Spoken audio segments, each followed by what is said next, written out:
I live in the American Gardens building on West 81st Street, on the 11th floor. My name is Patrick Bateman. I'm 27 years old. I believe in taking care of myself, in a balanced diet and a rigorous exercise routine. In the morning, if my face is a little puffy, I'll put on an ice pack while doing my stomach crunches. I can do 1,000 now.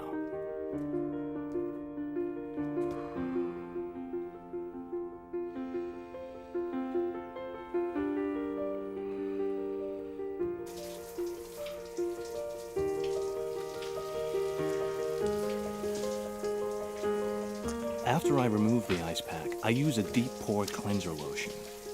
In the shower, I use a water-activated gel cleanser. Then a honey almond body scrub. Well, SMG, it appears we have gone full circle. And I want to elaborate on that.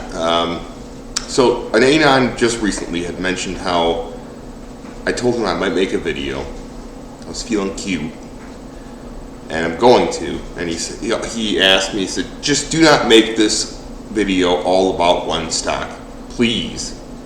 The key word being please, because this entire video is going to just be one giant glow post. Excuse me. But I'm not going to do it now because he politely asked me not to, so I won't. So thank him. That being said, I am going to glow post. So I've been here for the better part of almost 9 years. And there's a lot of new fags here. Much like the markets, SMG is cyclical.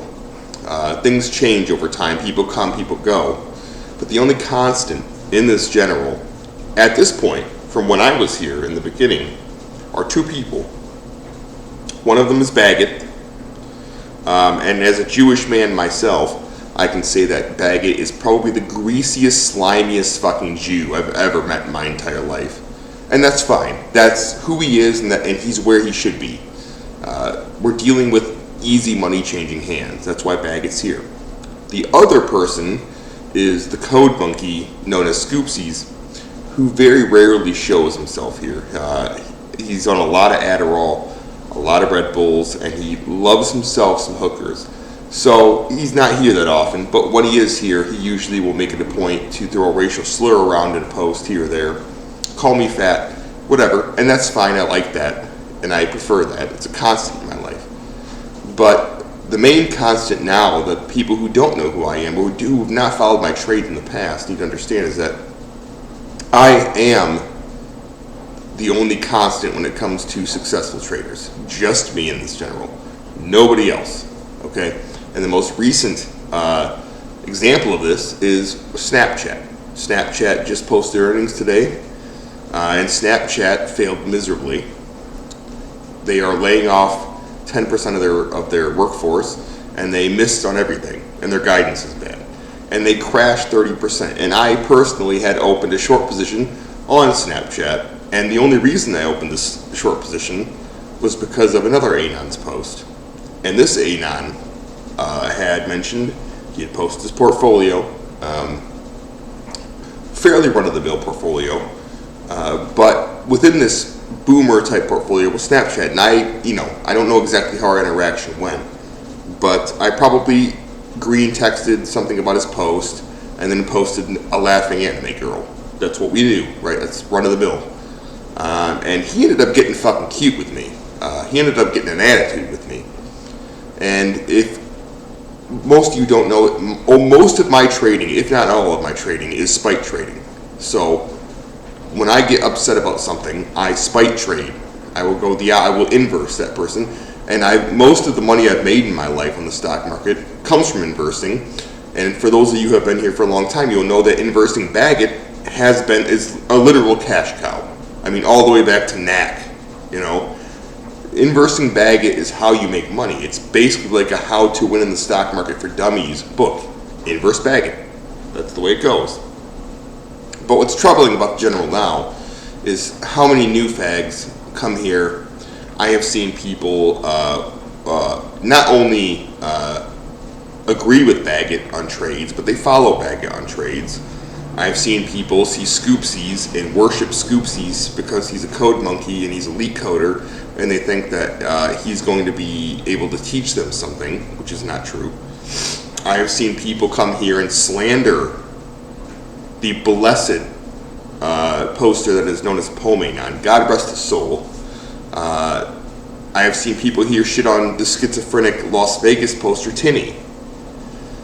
Rich man beg, I seen a good man sin, I seen a tough man cry. I seen a loser win and a sad man grin, I heard an honest man lie. I seen the good side of bad and the downside of up and everything between. I licked the silver spoon, drank from the golden cup and smoked the finest green. It all kind of comes together when you think about in the past how we loved these people. And now we have Chuds coming in here and shitting on these people. And I just won't tolerate that. But I want to make this video more about... it's going to be a short video, to be honest, because I have to make dinner. But I want everyone to understand that this is your one chance within this general. This is your chance for every Chud out there within the entire... which is a lot of you. This is your chance to kneel. This is your chance to kneel and finally follow my trades and start making money. All you have to do is kneel. That's it. After that, you're free to make as much money as you want, and you can possibly retire sooner than you ever thought possible based off of these gains you will have. All I'm going to do is ask once. I'm not going to ask twice. But there's a couple stocks that I want to reference that I've seen over the last 24 hours or so. I believe there is a ticker, if I look it up, it's a New York bank. Unfortunately, I think I'm probably late to the party, but I think it would be criminal not to at least mention it. The New York Community Bank. Now, if I'm not mistaken, the New York Community Bank, NYCB, I believe is the ticker, they, I believe, purchased the garbage remnants of what was First Republic Bank. I don't know that for factually, but I believe that is the case. And anybody who was ahead of this, and there is at least one person in the general was ahead of this, and was probably trying to tell us to short it, and we didn't listen. That's fine. But the New York City Bank is it's a woke bank buying a woke bank, a failing woke bank, and the end result is, I think, like an overnight 50% drop. Like I said, I'm probably late to the party. I doubt puts are going to be cheap on this stock because of the volatility we've just seen. So, I don't know, man. I would like to open a short position, but I feel like I'd be late to the party if I did so. Another stock I want to talk about, because at this point, if I'm being completely honest, I've gone full-blown Bobo mode. I don't see any other way around it. Yes, as we all know, the stock market generally goes straight up, right? But there are valleys and plateaus and canyons along the way, and we have to take advantage of that short term. Because yes, long term, if you just buy, an index fund, an index ETF, you're gonna win long term. There's no doubt about it, but that's not quick money, and we're all about quick money in SMG. So the next stock I'm going to talk about is Disney. Disney has earnings, I believe, tomorrow after hours. That's the position I'm eyeing next. I can't take my eyes away from Disney puts, because Disney has pretty much done everything you can possibly do wrong as a media conglomerate. I did nothing right. Everything they do is bad. Somebody posted about their DEI mission statement, so to speak, this is probably about 12 hours ago. Like, their movies are bad. Their amusement park is overpriced. Their employees are bad. Their management is bad. Their leadership is bad. I think best case scenario tomorrow for earnings with Disney is they fucking crab. And Disney's very good at crabbing at earnings. I don't know exactly why, but I just don't see any scenario where their earnings tomorrow ends up being a positive thing. It's not. It can't be. There's nothing positive that has happened with Disney in the last fucking 3-4 months. So I'm eyeing a possible Disney short. Another Anon had mentioned shorting Uber, which I think is a fascinating idea as well, because Uber is, I mean, if Uber is just like DoorDash, Uber is a complete luxury service. They're like worse than taxis. DoorDash is a luxury service. I normally love DoorDash because of the convenience of not having to talk to anybody and have your food show up to your door, your goy slop show up to your door.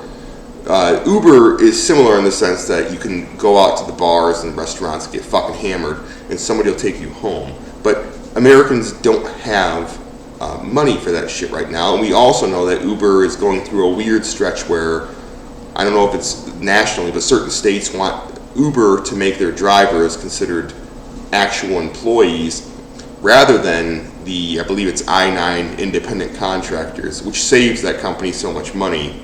So again, if I was gun to the head, had to take a position for Uber, I'd probably short Uber as well.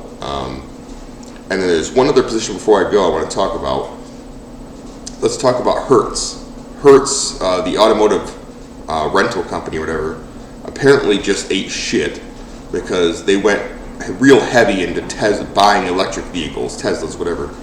And apparently nobody wants them, and nobody should want them.